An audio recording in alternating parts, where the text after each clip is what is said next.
Welcome, listeners. Today, we're going to dive into what happens when cybersecurity collides with retail at scale. We're back with Nigel Hedges, General Manager of Cyber and Risk at Chemist Warehouse, to find out what's changed since we last spoke about 11 months ago.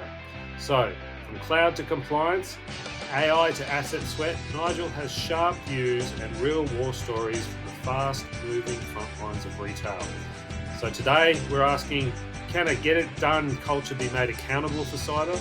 Is retail finally ready to be regulated? And are we losing sight of the basics in the race to embrace AI? So thank you for joining us today, Nigel. Thank you for joining me as always, Jason. And over to you, Jason, for the first question. Yeah, there's a lot to unpack. It's as Tom said off the top, mate. It's almost been a year, Nigel. Tom said that before you came on. He said, it's been 11 months since we last spoke to Nigel. I was like, there's no way it's been 11 months. Yeah, no, it's been 11 months. No, time flies. It does. It only feels. I thought in my own head, I was thinking it's no more than 5 or 6 months. So that shows how quickly time's going, mate. But and also I was sort of saying to Tom, when I was coming back from that, I'd actually just done I'd just been through sort of a bit of an incident and stuff like that. So I ended up being in a room with people moving around me and all that sort of stuff, So it was a interesting time. That's our life. That was one of the most challenging podcasts I think I've had to do so far. But what's happened in the time? Like you've obviously settled more into the role now, or the role's a lot more real.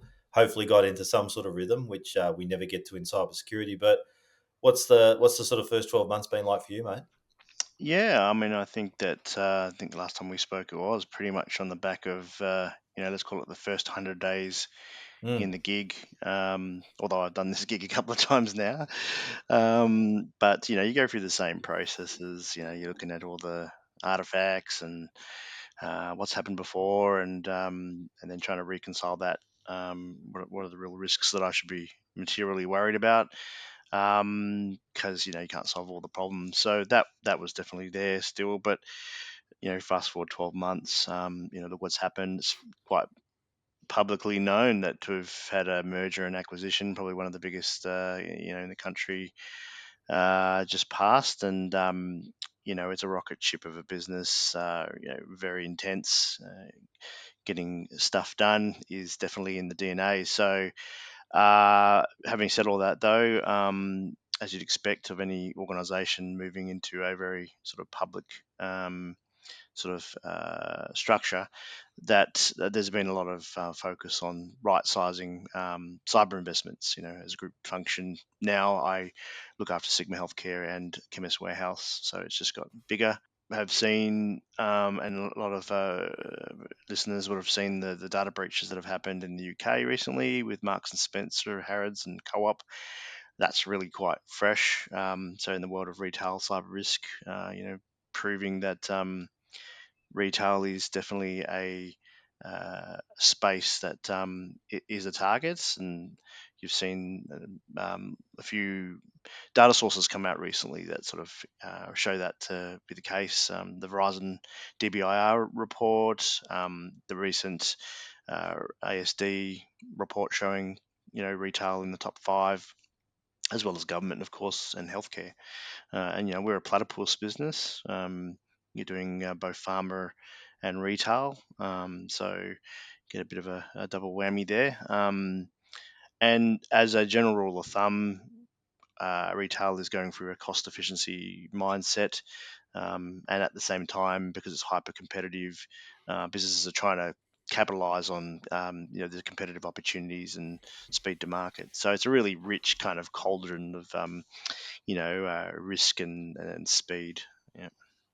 Yeah, you've mentioned and touched on a few topics there that have come up a bit lately. Obviously there's been election cycles, and globally, not just here in Australia, but and it probably, I think the result probably fell out sort of as we expected on what side. I think the margin was maybe the only thing that was different. So in some essence, it's business as usual from a sort of government sort of standpoint. But just on the ground, what are you sort of hearing and seeing? Because Tom and I are hearing, there's almost that silent recession sort of happening under the undercurrent of everything. And we saw an interest rate cut, sort of last week, which will probably obviously give people more borrowing capacity. They'll spend that money at auctions and drive prices up there.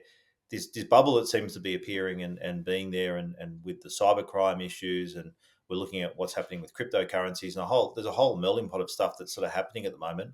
How's that sort of flowed on through you? I mean, we said in jest, but probably seriously, that more money, but there is less money in cyber if you're sort of generally talking around from a budget sense. But we're needing to be more protective. How are you balancing that out? With all this sort of, as you say, with space with Chemist Warehouse, being a retail cost of living crisis, all these sorts of things. It's a lot to take into account. How do you approach it? Because you've got a pretty pragmatic approach normally. How are you approaching it with this role now? You're sort of a year in. Yeah, I think it's as per usual. It's really hard to sort of be a CISO and be the master of fear, uncertainty, and doubt anymore. So Mm, we have to be practical. There is only a certain amount of funds for lots of initiatives, and you can only sort of go in and talk about what's material. Um, so I think maybe I'll start with the communities. I think there's a lot of communities popping up now, which allows us to have that conversation with peers.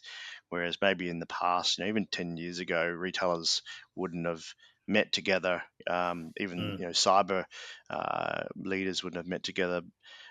And I don't know why, really, because it's not really a competitive edge specifically. So what I'm seeing is a lot of communities now spinning up, and we're asking those questions of each other.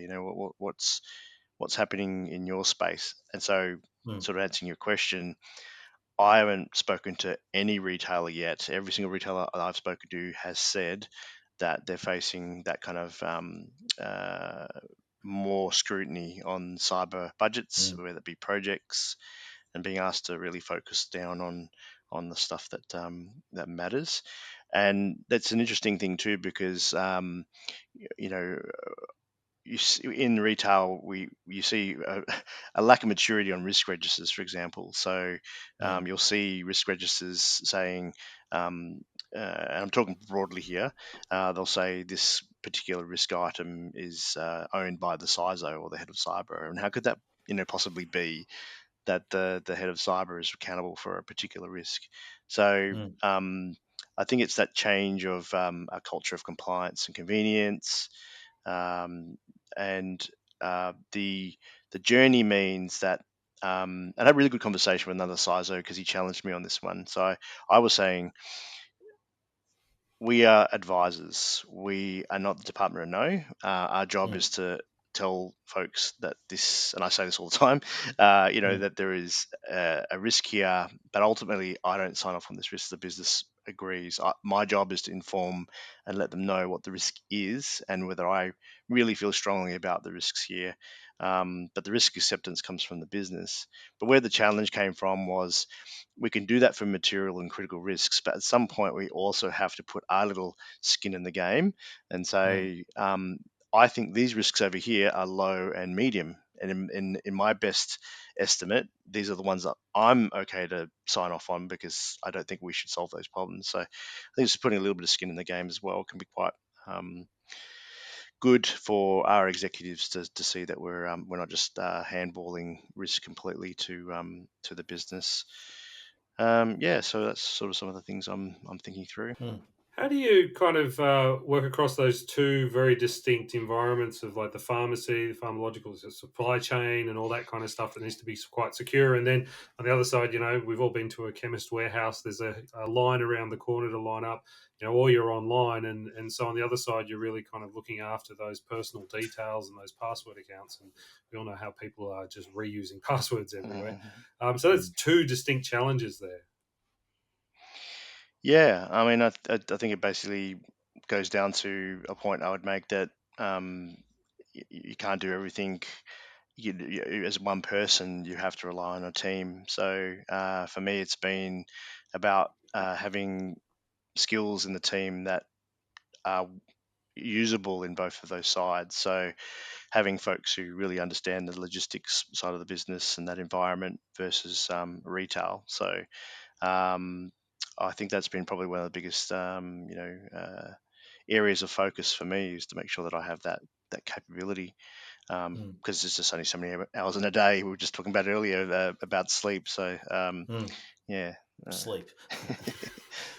And just I dream another, about that. yeah, yeah, we do. That's one of the challenges of getting older too, isn't it? I remember we were chatting too a while ago when the cyclone was coming into Queensland, and you were getting very agile, making sure that all the assets were protected. And you kind of saw something that I didn't really see there. Is this was an environment that people that cyber criminals and others were really going to take advantage of. So how did that Mm. pan out, and what's it like working through a natural disaster environment when other people are just really kind of focused on looking after themselves and staying safe? Yeah, that was certainly an interesting time, and to go into the details, we'd have to sign an NDA. But I can say that I think it actually plays to the evolving role of the CISO. So Mm. not every organisation has mature BCP or crisis management. Neither are they particularly concerned about who takes accountability for it. I think some organisations are very happy for the CISO to step up and play a role. And I'm very happy and grateful that I've been able to participate in those sort of events. So um, and just like incident response, the Queensland floods showed that we have to look at all those angles of the risks that someone's going to take advantage of that situation, as well as the main part of managing that kind of crisis. And I think New South Wales just went through its own flood issues Mm. just recently. So yeah, it's just building up that muscle and having a seat at the table.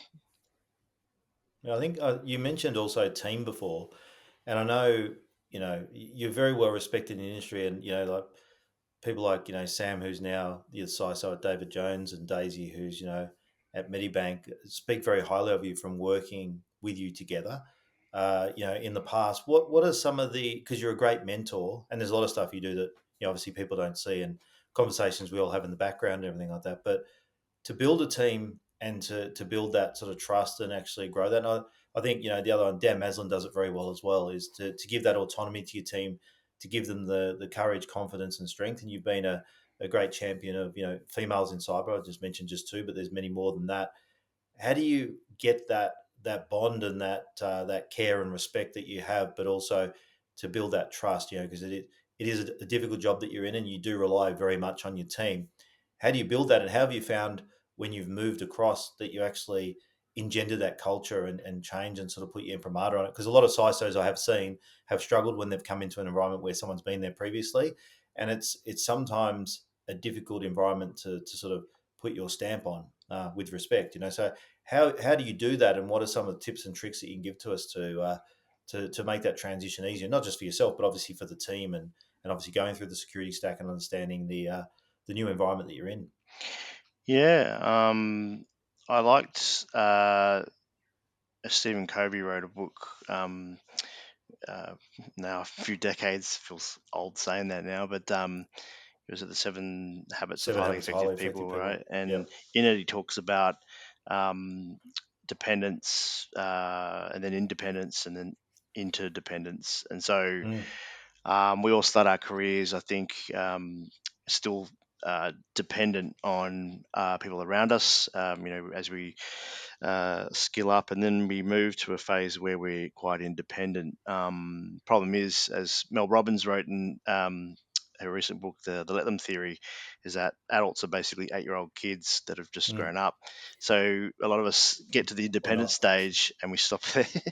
So what that means is, as we become leaders, if we're still quite independent, um, I think we lose sight or don't even get sight of the fact that we can achieve a lot more with people and through people. So that's the interdependence, being vulnerable enough to sort of go, I don't have all the answers. I might 10 years ago been really sharp on identity, for example, and Mm. protocols and so forth. And my job now is to help other people get those skills. So I love working with people. Recently we had a graduate that came from the distribution centers and doing a degree, and he has an amazing passion for this space, just loves it. So I want to foster that. I don't want to Mm. go on a security course for myself because it's got limited benefit. So yeah, I'm just looking after people. But I would say one thing that I haven't spent a lot of attention to, and starting to do a better job of this now, is that looking after yourself. So recently I went to RSA. In fact, we bumped into each other in the street. You were looking quite dapper, and the whole thing was about getting that time for self-reflection and taking yourself out of the situation and getting some time to yourself. So How did you find RSA this year? Tom and I have had our sort of perspectives on it from from years previous. What did you find? What did you come back with as a CISO there? Just give us a bit of what you found, because I think in Australia we're a fair way behind a lot of other countries, and often when you go there you do see not just solutions wise, but you're bumping into people that are doing things in a different way.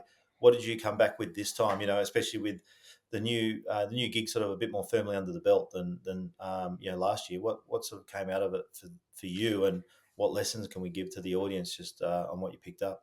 yeah, so I guess firstly, uh, San Fran hasn't got any better. I don't know if I'm allowed to say that, but it was Has it? stinky 2 years Yeah. ago, and it's Mm. worse now. So, You've got to but no, stop staying in Tenderloin, mate. I said to you, got to I keep. know, right? Oh. Yeah. But no, it was a great experience. I think it's the scale of the problem and how in US it's a massive thought, and just talking to other peers. I had a dinner at one stage, and I'm talking to folks in America, and their business scale in terms of revenue wasn't that much out of the park of our business, for example. But the investment in cyber was just so much more mature. So the investment, I look back at RSA in 2017, which had a lot of themes on DevSecOps, and it was a really paradigm shift moment for me. I sort of went out away from that, and I came back to Australia and sort of hit the ground talking about it. 2 years ago, I felt it was quite a lot around identity and a bit of AI. And this time around, it was AI is absolutely here to stay, and we have to be thinking about it. So that's what I took away from RSA. A lot of that, and a few sessions I attended were about how the CISO's role, about being very transparent to the board. That there were other things that I saw. Keen to hear Yeah, what you heard. yeah, no, no. I was agree. Look, I did a post on it when we got back, just about the agentic AI stuff. It was Mm. all over the place, and I think the messaging just gets a bit wrong. And I'm interested from a CISO's perspective. Like, I did walk the floor a bit with Dan and a couple of other CISOs, and you sort of see the Wiz stand, and Wiz can afford to do that now, and especially Tom and I went out to Google and had a look around there, and it's just a different scale, and just the stands that you go to ASA conference here, and it's Mickey Mouse compared to that, right? It's just the scale of it is just insane. Mm, But also, you do find that as you said, the scale I find different at the level that Tom and I are sometimes talking to people, is that I was talking to someone from Florida, Miami, and she was saying, oh, we've just got a small little concern. It's just a mar and par business, about 40 or 50 staff or something like that. That's the difference also with our SMB market compared here to there. That obviously the scale being 11 times bigger, sort of is a difference there. But I think what Tom and I sort of saw, and I was just wondering your perspective too, is because we look at it from a what's in it for the customer, or how can we break that message down. I was standing at the stand with we had Tom and I last year with Josh Jackson. We had dinner with from Cisco. He's a VP, like of AI. And mm, I was standing at his stand. And I was looking. There's Sentinel One, AI, and there's Google Mandiant, sort of AI, and there's over there Fortinet AI. It's like they're talking AI, but they're not actually giving it what the benefit is or what the difference is between AI. They're just throwing it up there because they know it's the cool word in town at the moment. I mm, think I thought it was better last year. This year, I think there was a lot more noise around AI without actually giving any sort of credence as to what it actually is. And when you go talk to the vendors and we're going around the stands, explain your product. Unless you found a product person there, you weren't really getting anything. I found it's just a really messy market at the moment and really hard to get cut through as a vendor. And you sort of come from vendor land before, so Mm. you're probably looking at it with a dual lens. How was it from you, as I say, from a CISO, trying to find product that you could say you might need in your stack? And this is something we can talk about offline, because with that fund that we're doing, Dan Maslin and myself, we're putting a round table of CISOs together to pick what those products should be to build sovereign capability here. But when you go there, I just didn't feel I came back this time with anything really going, oh shit, here's a real gap in the market or something we can bring back to Australia to make a real difference. But maybe your perspective was different, but that's how I sort of came away from it this year. Probably a bit disappointed. Yeah, you're right. I mean, there was a lot of conversations around the risks on agentic AI, and that's its own thing, and also the benefits of agentic AI. So we've got that message. But you're right. Walking that floor, like, it's oppressive. You go down that escalator, sorry, and then you see just how big it is. It makes everything else look so small at other conferences. But yeah, a lot of AI included, AI in the tin sort of conversation. What does that mean? So I also didn't really get a strong view. Interestingly, I thought there was at least one vendor that talked about AI as the user interface in the future, and that was from a vendor that had really good dashboard and graphs. Could probably say that its main customer intake in the last 5 years has been from the power of its dashboards and graphs. And there they are saying that that will be replaced and the AI will be the user interface. And I thought that was quite interesting. Mm. That has been a switch, hasn't it? I think Tommy and I saw that even in a demo we saw today, Mm, is that the AI interface, and that is becoming the thing, right?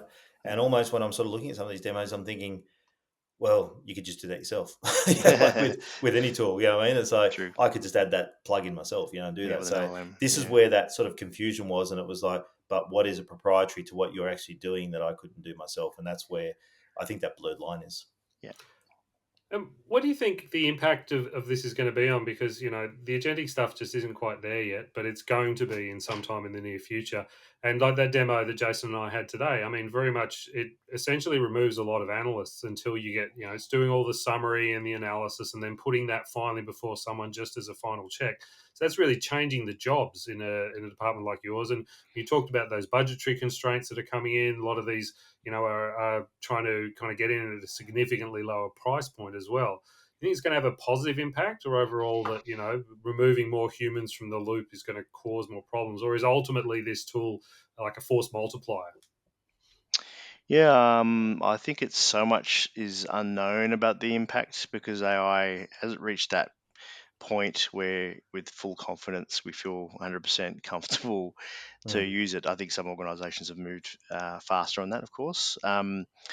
Way I sort of think it is that AI will naturally replace donkey work, and that mm. will mean highly Tom, we're in repetitive. trouble. Tom and I are in trouble. Yeah, it'll replace the highly repetitive stuff, but we are probably on the cusp of some pretty big things like quantum Mm, computing, and mm, we're yep. going to need people to manage that. So at least in certain fields like ours, Mm. maybe some roles will vanish, but new roles will begin. So yeah. Yeah. Yeah, I think it's an interesting, we're just at that really interesting Mm. pivot point. And when you think about how quickly, when the iPhone came out, was it '07 or something like that, and how quickly that morphed into, BlackBerry's getting wiped out in 2012 or whatever and going bankrupt. And you just think about how quickly these things can evolve. And now you throw AI into the picture, that our phone now that we carry has our music, is our computer, is everything in that one device. And you now think with AI, and I'm hoping, Dan did a good post today about the Google, change of password if it's been, exposing credentials. And you saw the Google announcements last week with their video and all the different things that are coming out. It's changing at such a rapid rate. I wonder if we're keeping up. And I think, unfortunately, the only way we're really going to find that out is with a major breach, and see how everything sort of operates in that sense. Because each vendor you speak to is like, oh, that wouldn't have happened to us because we would have done that. We're all wiser in hindsight, and everyone is ambulance chasing when they're saying that. But if they're put in that same environment live without being able to look at the incident afterwards, let's see what happens. Yeah, AI is okay at the moment, but how's AI going to perform under the pressure of a proper breach, right? It's And still especially at scale. a technology that's a solution looking for a problem to some extent. So, I mean, people are getting really creative. Just side story, I coach my son's under 14 basketball team, and I assist with the under 12. So I use a app on my phone to help manage subs. But the other coach uses ChatGPT and just puts in the names and asks it to do a rotation. So finding really interesting kind of use cases on the fly to use AI, agentic AI. Yeah, it's an unknown space, and I think you're probably right. We'll have a major breach that'll happen through AI, and then we'll see a lot more attention. At the moment, I think there's still a lot of organisations that are approaching AI like a security awareness piece. So we don't want to stop this. We want the business to use. This is like everywhere, by the way. But we want to make sure that people are aware of the risks. And look, it's good enough as an approach. I think it's still got some merit to just like email security and web security. That kind of space around e-commerce and retail is not highly regulated. And you talked earlier on about the breaches, Harrods and others. And one of the things government does on the other side of AI tools and all that coming in is they do kind of lean in with regulation. What's your view on this? Where do you think is a good point? Is there enough? Could it, and what benefit could it have, or could it just slow down the whole process? Regulation. Hmm. Yeah, like unlike banking and superannuation and even government, there's no cyber regulation outside of Mm. one, the Cyber Bill and Privacy Act amendments in the recent months. Good two would be good practice adoption across a lot of retailers around NIST cybersecurity framework and Mm. ISO Do you fall under 27001. GDPR as well, Nigel, or Yeah, well, does it touch on? we are a business that's moving into other geographies, so support in Europe, as well as in other areas of like Middle East and so forth. So yeah, absolutely something that we have to look at and have been looking at. Yeah. So Well, I think it's yeah, something we should adopt. I mean, Australia's been, flirting around the edges for a while with Hmm. something GDPR-ish, right? Just sort of yeah, bite the bullet and go for it. Also on the banking front, we talked about, retail, but on the banking front, the amount of people that get scammed here, and I think the banks are only got to make one phone call, one email, or something around that sort of realm. Whereas, they've got 5 days in the UK to return the funds or get it sorted, right? So there's a lot of things I think that now the government's settled and they've got this, this clear run now and majority. Let's get going. We haven't got any time to waste, and I think this is something that we sit here often having these conversations. And remember Nigel having this conversation not too dissimilarly with you a couple of years ago. It seems that we're still just crawling along, and with the advent of AI and this machine learning capability, we really should be fast tracking things. It seems we keep sitting on our heels and waiting for someone else to do something. But as we've seen with the recent stuff with China, and especially with Trump coming in and sort of the US sort of recoiling back a bit, and even with what's happening in Europe and the UK, we are sort of being left to our own devices, and we need to take the lead on a lot of these things and actually start moving because not just retail, but across the board. If we're going to have a cost of living crisis and we're going to have a recession, or Michelle Bullock sort of hinted at such the other day, then we need to start making some big changes now because we're going to be playing catch up, and it's going to be very difficult if we hit a recession to make any headway and sort of turn this around. yeah. I mean, I think one of the strengths. I was pretty happy in the last period before the is this before the 2023-2030 cyber strategy that Australia produced, um, and it was that concept of industry, government, and community, and those themes still played out in the 2023 strategy. Um, but I don't know. I'm not necessarily seeing. I don't want to be contentious, but I'm not necessarily seeing. I'm seeing improvements. Certainly during the Medisecure breach that happened, the government stepped up and put the forums in place to communicate with industry. But there's lots of opportunities. For example, a working group at the TGA, Therapeutic Goods Administration, or the Department of Health, to establish a cybersecurity working group for businesses like ours and health adjacent providers or services. Yep. Um, But you you said know, it's in the top five as well. Like we're talking health and we're talking retail as a targeted area. I know some money went to the CISAC and they're doing some stuff in health there. The fund that we're setting up in Queensland also had a precursor to that, which we're sort of using as a guiding model that was doing some solutions in health as well. So this is a key area.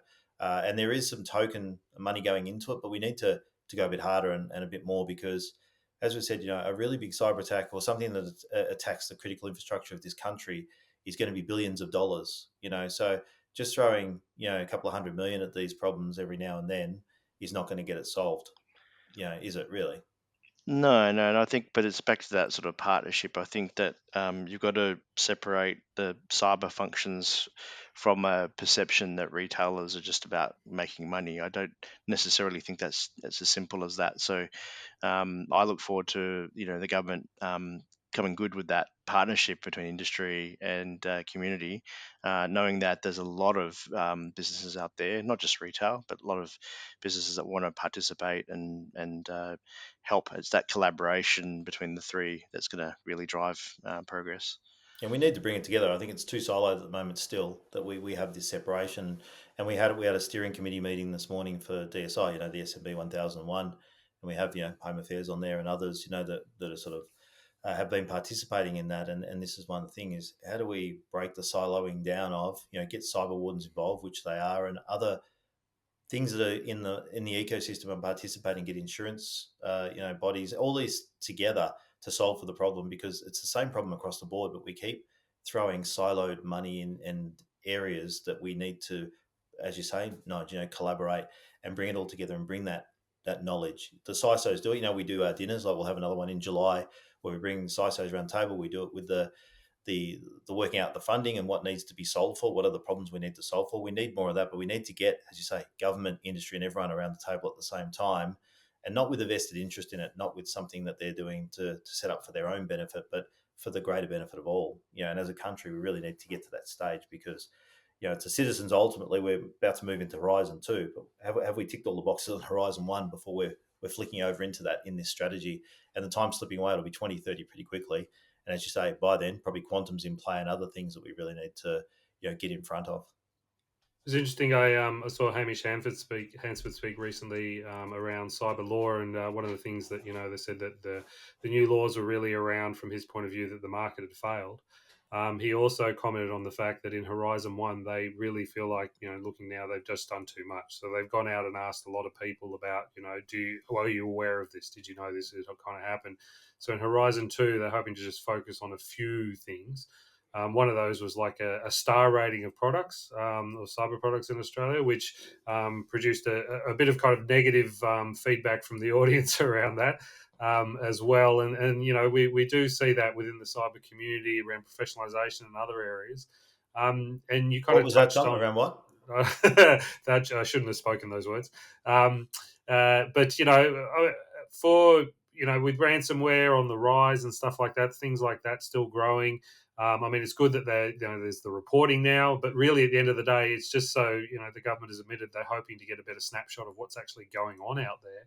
Is this enough? Do you think? In your personal opinion, these kind of interventions, and do you think Horizon 1 was just overwhelming a bit for everyone? Hmm. Um, I don't know. I don't know if it's about the horizon. Still more about driving better accountability at the director level. So I still think that um, AICD did some good work on that front. With the second version of their cyber principles, governing through a crisis, documentations. These are all good things that are going to help corporate Australia respond better to, I think, the things that are in the horizons. So I don't necessarily think we need to throw the book at corporate Australia again, like I Optus, but Mm. I just think there's a better way somehow of getting into the ears of directors across Australia and um, explaining, don't leave it up to the CISOs to be able to communicate to these directors and make it their responsibility to raise the red flags. There needs to be a security awareness piece that's really hyper injected, I think, at director communication, director awareness. Well, you've been strong on that, I think, in your organisation, and that's been something. Daisy was singing your praises for how you sort of deliver that in there, and this is something that we've always spoken about on here. Is it's unfortunate it gets left to the job of the CISO to train adults on cybersecurity when that job should have really been done during the schooling system, especially for new graduates coming through now. But how do you find that is because that is an interesting path that you tread, Nige, where you've got to basically have your staff trained, and then you've got to report to a board and give them different metrics. I don't think people appreciate how difficult the job of a CISO is, and that you could be right a million times, get it wrong one time, and not have a job. Right? It's a different sort of stress and a different sort of onus that's put on you. How do you keep that balance to keep the staff trained in the way they need to, keep your team motivated and up to a level of skill that they need, especially with all these new tools coming in? And then also, how do you deliver those metrics to the board? Because you're playing a real juggling act, and probably spinning plates to a degree across all those metrics. How do you do that? Yeah. So, firstly, if I think back to even 10 years ago, some of my best experiences were actually delivering some training as part of my role to the general workforce, and those were good times. But you just don't have the ability to do that, especially in a really huge role. And so partnering with people, so we've got our own Daisy Wong. Daisy Wong Mark II. Yeah. Yeah, yeah, exactly. And has a different color here as well. So it's fantastic that we've got a focused person. Not everyone is lucky to have a focused person on that. And people, processes, technology. This is the people bit. I don't know why people don't have more roles that are dedicated rather than a shared role. That probably allows me to sort of focus on um, the executive communication a bit more. I've gone through the pains of like having 40 metrics and presenting 40 metrics and then trying to get that changed, and then having someone over the top say it needs to be more, let's make it 87. And it's like, Let's make it 100. yeah, you end up with a sea of ambers, Yeah. and it doesn't really paint a picture at all. So it's back to that material concept. I had to kind of kick back and go, what are the 6 things or 7 things that I think I should report to the board, and what will resonate. But every board's going to be different. So me mentioning what I chose is probably not going to make a difference. So I think every board's got their set of non-executive directors that are coming in from different experiences. Some of them had a data breach, some have not experienced that. So it's better off teasing that out and socializing statistics or certain types of measurements and seeing what sticks.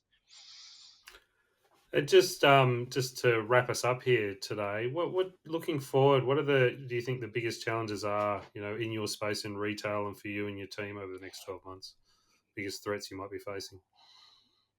I think it's probably what we're seeing now. We're seeing targeting of third parties. So we need to really ensure that we are getting our arms around third party risk management. There are still capabilities in the identity space. They're fundamentals as well. We need to make sure that privilege access management is not just covering the internal workforce, but also those third parties. There's lots of different technologies coming out now that are providing more opportunities to help with the lowering friction, because privilege access management is not a fun thing for some people. It takes away from the native experience of logging into systems. Not everyone likes it, developers included. But I mean, I think the technologies are getting better. Enterprise browsers are getting good features and capabilities in them now, with DLP capabilities. So I think the next 12 months is really about you know as seems to be the theme across all retail, is focusing on identity and third-party risk management. Yeah. Yeah, well, mate, you've got I never envy you in your job, but I think you do it very well, and all the feedback we get is always positive about your impact and everything you do. So we're always glad to get you on here and share the pearls of wisdom. Tommy, have you got any last requests, like favorite book he's reading at the moment, or I he's always love to know a what's good on book to rotation on his read. playlist, or Yeah, I've been probably over listening to the Weeknd's latest album, and I've actually reading Murderbot. Don't judge me, but I watched the first 3 episodes on Apple TV Plus, and then I decided to You're start hooked. reading the books. And what Well, about you pods? Do need. you listen to any podcasts? Like, what do you try and switch off from security? Because some people are security nuts and just listen to podcasts. Like Darknet Diaries, etc., etc. But is there what pods are you getting into? I like listening to your interviews. Yeah, of course. I Yeah, like well said. the Darknet Diaries. Yeah. There's some Gartner type of orientated podcasts that tend to Mm. strike my interest. Yeah, other than that, I'm driving to work, or if I'm going on holidays, I'm usually listening to either some, book on self-improvement type stuff, or Mm. I'm trying to learn Japanese, which I still haven't mastered.